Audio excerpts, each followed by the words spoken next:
Books presents Country Born by Linda Lael Miller, narrated by Jack Garrett.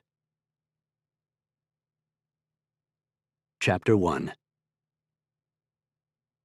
Sarah's call had come through at 6 a.m. sharp, jolting J.P. McCall a little, even though he was a lifelong rancher and thus an early riser. Sarah was, after all, the sister of one of his two closest friends, Eli Garrett, the current sheriff of Wild Horse County, Montana, a man with a dangerous job. And it didn't help that she opened with a breathless, "This is an emergency, J.P." "What is it?" he'd asked, hoarse with alarm. "What's going on?" In moments like that, his PTSD, a relic of his tour of duty in Afghanistan, always spiked. Fortunately, such moments were relatively rare. He still had the occasional nightmare, and sometimes a loud, unexpected noise triggered a dizzying rush of adrenaline, pure fight or flight. When that happened, he went off by himself and breathed his way back to the real world. "I've completely forgotten how it feels to ride a horse," she blurted anxiously. If J.P. hadn't thought as highly of Sarah Worth as he did, he probably would have cut her off at the knees, and attractive knees they were, for scaring him half to death. Sarah, who wrote under the pen name Luke Cantrell, was the successful author of two Western thrillers, featuring a Clint Eastwood-type hero named Elliot Starr, with another book currently in the works, according to Eli. Clearly, she did thorough research. "Seriously, Sarah, that's your emergency?" He'd sounded irritated, but in actuality he was swamped with relief. The county under Eli's jurisdiction was a peaceable place, for the most part, with a relatively low crime rate, considering its size. But it definitely had its share of losers and troublemakers. Just last winter, Eli was taken by surprise in his own backyard, savagely attacked and very nearly killed. Eli was a friend J.P. couldn't lose, like Cord Hollister, the third member of the rowdy triad.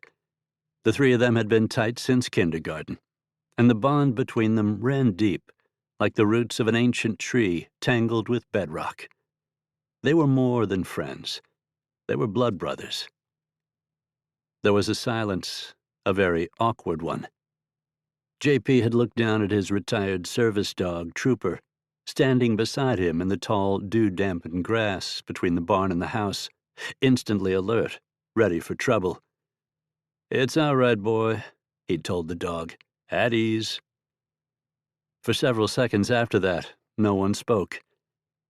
Then, sounding chagrined, Sarah had murmured, "Oops, I guess my enthusiasm for accuracy got away from me. I'm sorry if I worried you, J.P." She knew about his combat injuries, of course, and the subsequent case of PTSD that, though mostly under control, still sneaked up on him at times. As a child, Sarah had been a tomboy, and she'd sometimes hung around with Eli, and by extension, J.P. and Cord. She'd garnered a lot of information along the way, having sat around campfires with her brother's friends, fished in Painted Pony Creek with them, raced barefoot down rocky country roads with them, often winning. For a while, after his honorable discharge from the military, he'd even had a crush on her. Might even have pursued a relationship with her, if she hadn't fallen for an outsider named Zachary Worth and eventually married him. "I'm revising my manuscript," Sarah had explained in a burst when J.P. didn't immediately respond to her apology. "Technically, it was due last week, and I just realized that the scenes where the characters are on horseback don't ring true at all. I know it sounds crazy since I've already written 2 books in the same series, but there it is. It just doesn't feel right." "Okay," he'd muttered, stretching out the word. He could let this go. He just had to breathe, and then breathe some more. To keep listening to this audiobook, I've left you a link in the description so you can do it, at no cost thanks to Audible's 30-day free trial.